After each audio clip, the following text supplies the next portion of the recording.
Blood pours into the void. Not a stream, not a spill. A flood. It explodes outward, hot and black, swallowing silence itself. Ice melts. Fire chokes. Even emptiness seems to scream. As if it has nerves, a body floats in the dark, enormous.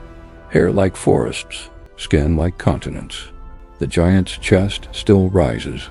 Barely. Each breath sends tremors through nothingness. This isn't a battlefield. No armies, no war cries. No heroic last stand.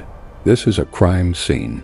3 figures stand at the edge of the corpse. Odin, Vili and Ve. No hesitation, no grief. Odin steps forward. His hands are already stained. He presses his palm to the giant's flesh. Heat, pulse, life still resisting. For a moment, the universe holds its breath. Then Odin drives the blade in. Bone cracks like thunder trapped in meat. The scream that follows tears through reality. But there is nowhere for it to echo. Blood surges harder now, spilling in waves so violent they drown entire generations of giants before they understand they're dying. Odin doesn't look away, because this death isn't meant to end something. It's meant to begin everything. From this body, the world will be built.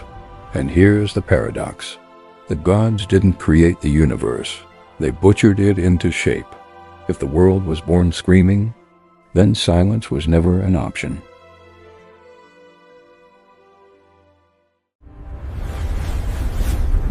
Unveil the legends. Before the world had borders, there was friction. Ice grinding forward, fire pushing back. Niflheim exhaled cold so deep it felt intentional. Muspelheim answered with flame that burned because it could. Between them stretched Ginnungagap, not space, but rupture, a raw opening where nothing had been named yet. Then the ice began to melt. Heat kissed frost. Stillness met motion. And from imbalance, something assembled itself. Ymir. Not born. Not chosen. Accumulated. A body too vast for intention. A mind too old for ambition. Ymir did not plan or conquer. He slept. He breathed. And reality bent around him. From his sweat came giants, unplanned, unsupervised, spreading without hierarchy. This wasn't a kingdom forming. It was sprawl. Then came the gods. Odin, Vili and Ve arrived not as creators, but as observers staring at a universe already alive and indifferent to them.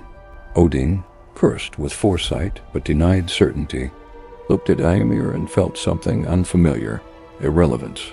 Ymir didn't acknowledge borders, didn't recognize authority, didn't fear prophecy. As long as Ymir existed, the universe belonged to no one, and Odin does not tolerate ownership without a ruler.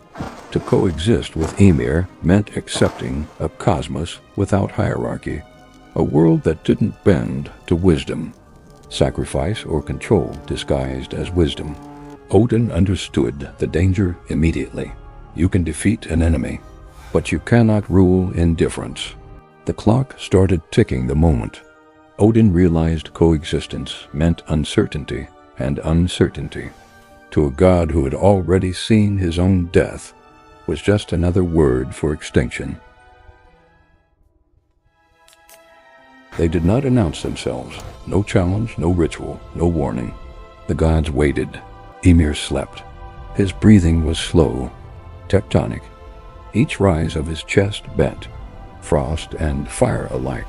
A being too old to imagine. Betrayal, Odin watched for. A long time. This wasn't hatred. It was calculation. Ymir wasn't an enemy to defeat. He was a problem to resolve. Odin raised his spear. The first strike landed deep. The sound was wrong. Too heavy. Too final. For a heartbeat, nothing happened. Then Ymir woke. Confusion came first, then pain discovering itself. His roar shattered Ginnungagap, as blood erupted outward, drowning giants by the thousands. Some clawed at the body that birthed them. Others vanished.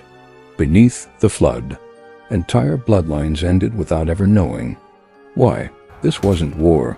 It was extermination by proximity. Odin struck again and again, each blow deliberate, measured. No frenzy, no loss of control. This was a god enforcing a decision. Vili and Ve joined in, anchoring limbs, driving blades, forcing the impossible to yield. With every movement, the flood worsened. The old world drowned inside its own source. When Ymir finally fell still, silence rushed in like a vacuum. Then came the Vili and Ve. Work, they dismantled him. Skin stretched in two. Land, flesh became soil. Bones shattered into mountains. Blood pooled into seas that never forgot motion. His skull was lifted and locked overhead, held up by beings condemned to eternal labor. Even his brain was crushed and scattered. Clouds. When it was done, Odin stepped back. Order stood where a body had been. But creation had not replaced violence. It had perfected it. Here's the version the myths whisper, but never admit. Ymir never attacked the gods. He never schemed. He simply existed, and that was enough. Power without desire cannot be bargained. With indifference cannot be intimidated. It cannot be ruled. Odin understood this immediately. You cannot negotiate with a universe that doesn't care. You can only erase it. The gods didn't create order. They imposed it. They carved borders into a body that never consented, turned flesh into land, bones into mountains, and blood into seas. Thought became weather. Chaos was butchered, not understood. This was preemptive domination. Odin did not wait for threats. He sacrificed, bound, and bled before danger matured. Ymir's death was not defense. It was colonization. And once you see it, you cannot unsee it. Violence was the foundation of everything that followed. From afar, Odin's victory seems absolute. Land holds, seas settle. Life begins. The gods build halls, crown kings, tell stories where they are heroes. But Ymir's body still remembers. Mountains crack, storms tear the sky open, seas rage. The foundation trembles, because the universe was stolen, not tamed. Odin walks among it all, pacing over a buried secret. Every vision tightens around him.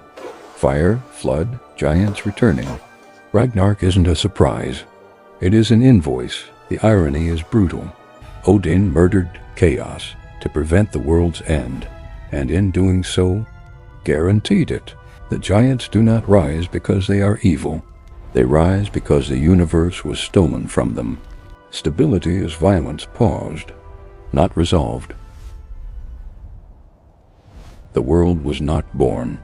It was repurposed. A body turned into a system. A murder turned into meaning. Every mountain is a reminder. Every storm is a memory. Every ending is the universe correcting itself. And this raises the question, if reality itself was built on an original crime, can anything inside it ever be innocent? Baldur's death shows the danger. Pain was removed, but meaning was lost. Suffering breeds growth. Risk breeds change. Erase them, and you freeze everything. So was Loki the villain, or the only god honest enough to let the system collapse? If Baldur had returned untouched, untested, would he have saved the world or trapped it forever in sterile perfection? What came next was worse. Odin did not grieve. He calculated. He sacrificed. Worse than an eye.